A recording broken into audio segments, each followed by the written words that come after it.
nyumba mbili kwa viumbe ambao amewaleta katika ulimwengu huu. Ameandaa pepo na moto, na akatolea habari matendo yanayowapelekea watu kwenda peponi ni yapi, na matendo yatakayowapelekea watu kwenda motoni ni yapi. Ndio maana Sayyiduna Abdullah ibn Umar radhiyallahu ta'ala anhuma alikuwa akisema,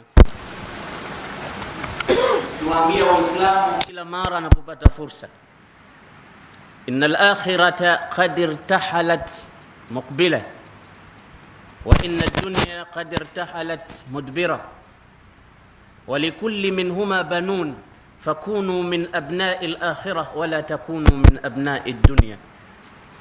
Kila mara alikuwa akisikilikana akipata fursa ya kuhutubia akiwaambia Waislamu, innal akhirata qad irtahalat muqbila, jamani akhira inatukabili. Wa inna ad-dunya qad irtahalat mudbira, jamani dunia inatupungia mkono wa kwaheri. Yoyote aliyoko katika dunia sasa hivi ajue kwamba dunia inamuaga na akhira inampokea, wakati wowote ataondoka. Sasa viwili hivi, chenye kutuaga na chenye kutupokea, muhimu ni kile chenye kutupokea. Walikulli minhuma banun, vyote viwili, nyumba mbili zote hizi zina watu wake. Fakunu min abna'i al-akhirah, basi kuweni watu wa akhira, yani kuweni watu wa peponi. Wala takunu min abna'i ad-dunya, wala musiwe watu wa dunia. Mkiwa watu wa dunia mtakuwa watu wa motoni. Fa innal yawma amalun bila hisabin wa ghadan hisabun bila amal, kwa sababu leo ni matendo tu hakuna hesabu, lakini kesho ni hesabu tu hakuna matendo. Hizi ni hekima za wema waliopita. Yote yanatufahamisha kwamba kuna pepo na kuna moto. Tuwe watu wa peponi, tusiwe watu wa motoni. Na Mwenyezi Mungu anasema, a'adadtu liibadi as-salihin, ili kututia sisi more na kututia raghba ya kufanya matendo ya kipeponi peponi, kaeka zawadi. Maana kila siku unapoambiwa ukishinda kuna jambo fulani, ukishinda tumekuwekea zawadi fulani, basi nguvu zako zitakuwa maradufu kuliko unafanya hujui kuna nini. Lakini hata mtoto anapoambiwa na babake, ukipasi mtihani mwaka huu na kufungulia account na kununulia kadha na kununulia kadha, wanakwenda extra mile kwa sababu apate ile zawadi aliyohadithiwa na mzazi wake. Na Mwenyezi Mungu vile vile utakuta katika sura za Qur'ani anazungumza, lakini anakuambia nimekuwekea zawadi.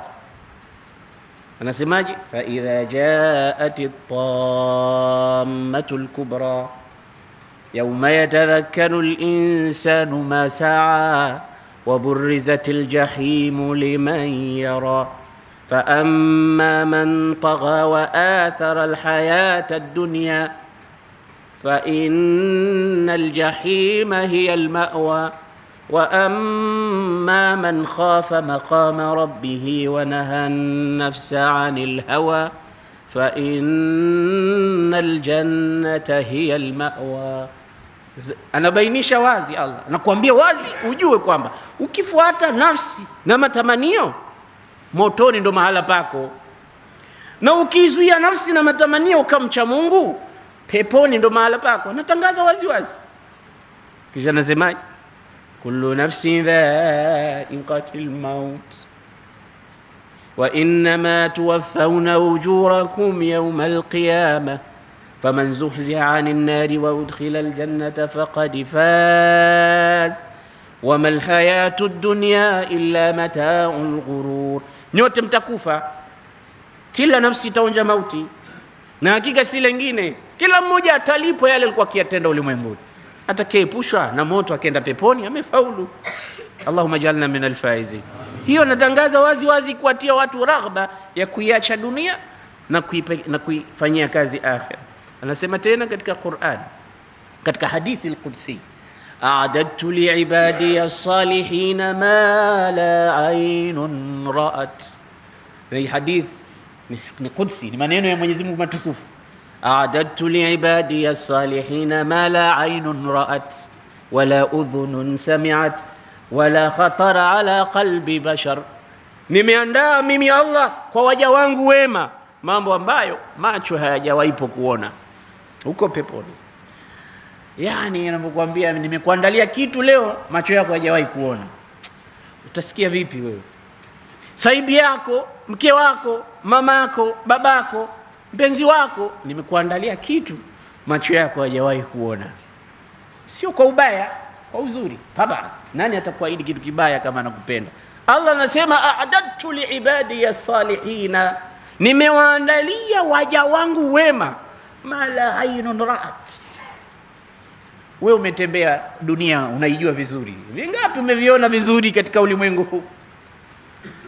Umeenda sharq, gharb, janub, shamal, kote umefika. Umeona mut'atul ain, macho yalivyokuwa yanapendeza, kama ni rangi, kama ni maumbile, vizuri vyote umeviona. Umewahi kushuhudia na vingine hujawahi kuviona, lakini vipo katika ulimwengu. Vyote hivi achilia mbali, Allah anakuambia nilichokuandalia mimi macho hayajawahi kuona kwa uzuri wake. Wala udhunun sami'at, wala sio macho tu kuona, hata masikio hayajawahi kusikia.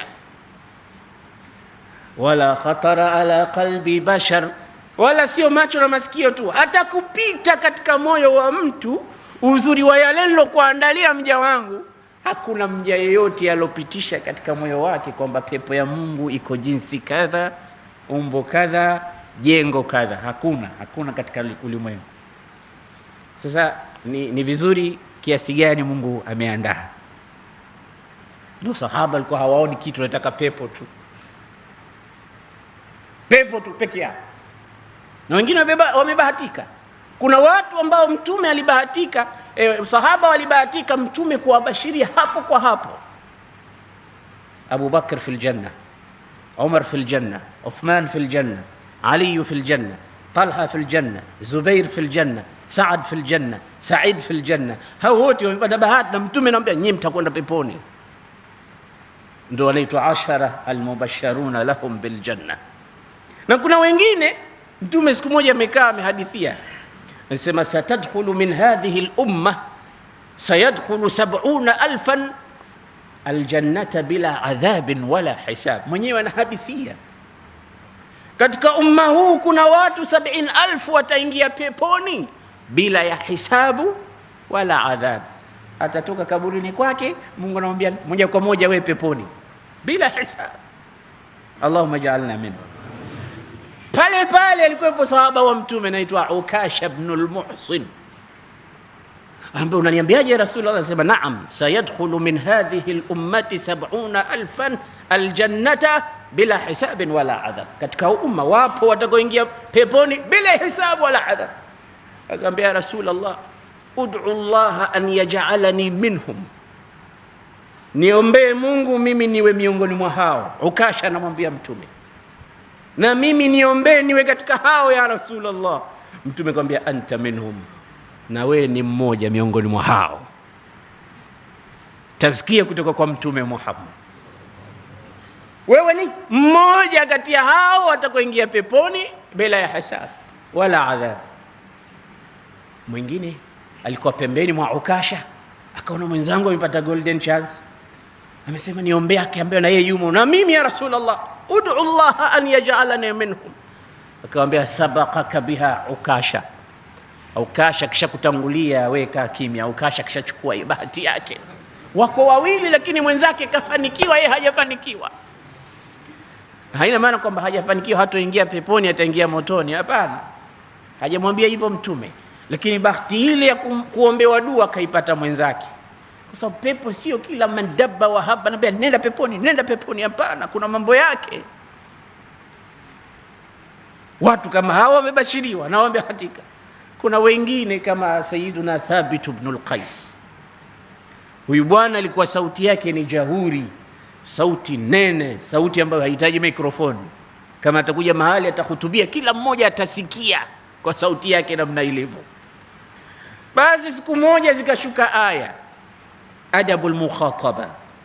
Allah anasema ya ayyuhalladhina amanu la tuqaddimu baina yaday Allahi wa rasulihi wattaqullaha innallaha sami'un alim.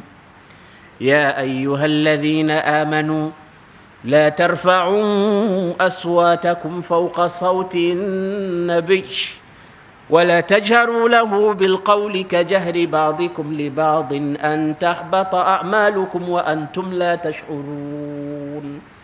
Anasema kuna watu wananyanyua sauti zao mbele ya sauti ya mtume. Uislamu ni nidhamu. Uislamu ni nidhamu ndugu zangu. Uislamu umemfundisha Muislamu mpaka namna ya kuongea. Ma farratna fil kitabi min shay. Hatukuacha kitu katika Qur'an. Uislamu ulipotaka kumfundisha mwanamke kutembea pia umemfundisha. Ajaathu ihdahuma tamshi ala istihya qalat inna abi yad'uka liyajziyaka ajra ma saqaita lana. Ni njia ya Muislamu wa kike vipi anatembea ala istihya. Uislamu unafundisha mpaka namna ya maisha yote katika ulimwengu huu. Ni nidhamu. Japokuwa hatuna wenyewe Waislamu nidhamu, lakini Uislamu una nidhamu. Mmoja aliulizwa katika mufakirini, ebu kwa ufupi sana eleza Uislamu na Ukristo, kila mmoja afahamu nini Uislamu nini Ukristo. Akasema al-islamu dinun lakinahu laysa lahu nidham. Uislamu ni dini lakini haina nidhamu. Walmasihiyatu laysa bidinin walakinahu nidham. Na Ukristo sio dini lakini ina nidhamu. Mwingine akasema kwa mantikio, al-islamu dinun lam yusib ar-rijal walmasihiyatu laysa bidinin lakinahu asaba ar-rijal. Uislamu ni dini haijapata wasimamizi, na nyinginezo sio dini, ni propaganda, lakini zina wasimamizi na zina mipango na nidhamu na adabu na heshima. Lakini wale waliopewa adabu na heshima na nidhamu hawafuati. Ni dinun mutakamil. Al-yawma akmaltu lakum dinakum wa atmamtu alaykum ni'mati wa raditu lakum al-islam dina. Kullu shay murattab munazzam systematic. Katika Uislamu ni jambo ambalo tayari bado tu kila mtu fuata hili mpaka namna ya kuzungumza na mkubwa kama Mtume sallallahu alaihi wasallam. Basi Qur'ani inamwambia yeyote mwenye kunyanyua sauti yake juu ya sauti ya Mtume, ole wake, amali zake zote zitaporomoka, atakuwa hana kitu. Huyu bwana akalia sana, Thabit ibn al-Qais, akasema hakuna aliyesemwa katika aya hiyo ila mie, kwa sababu Mungu kishaniona mimi nambughudhi mtume wake kwa sauti langu lilivyokuwa nene hili, kwa hiyo nimeshahasirika mimi. Kwa nini? Basi sikilizeni aya inasemaje, la tarfa'u aswatakum fawqa sauti an-nabi, msinyanyue sauti zenu. Yeye alikuwa hawezi hata kuicontrol, hawezi kusema kidogo kidogo. Sasa akimwona mtume lazima atamsalimia, akimsalimia sauti hiyo inatawanyika kila mahali, ile ya mtume inakuwa ndogo, ya kwake inakuwa kubwa, akisema naye vile vile. Sasa ndo mie nilozungumza pale, akafunga milango akakaa chumbani, hataki tena kutoka nje, mpaka mtume akamtafuta, akauliza aina Thabit ibn al-Qais, yuko wapi huyu bwana? Akamwambia Rasulullah, iliposhuka aya hii tu kutokea siku hiyo anasema hawezi tena kutoka kwa sababu atakuja kukukera na sauti yake. Kaamua kujifungia milango nyumbani kwake. Akamwambia muiteni. Akaitwa, akaja mbele ya mtume, akamwambia ma alladhi asabaka ya Qais, nini kimekusibu? Ma alladhi asabaka ya Rasulullah, nazalat alayya ayatun karimat, hizi aya zimeshuka zinanigusamie. Akamwambia sio wewe, anta sataishu kariman hamidan wa satamutu shahidan wa satadkhulu aljanna.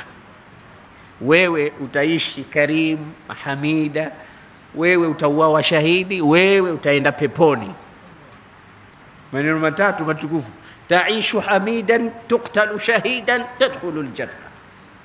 Utaishi kipenzi, mahbubu, mukarram, muazzaz, tuqtalu shahidan, utakufa shahidi, tadkhulu aljanna.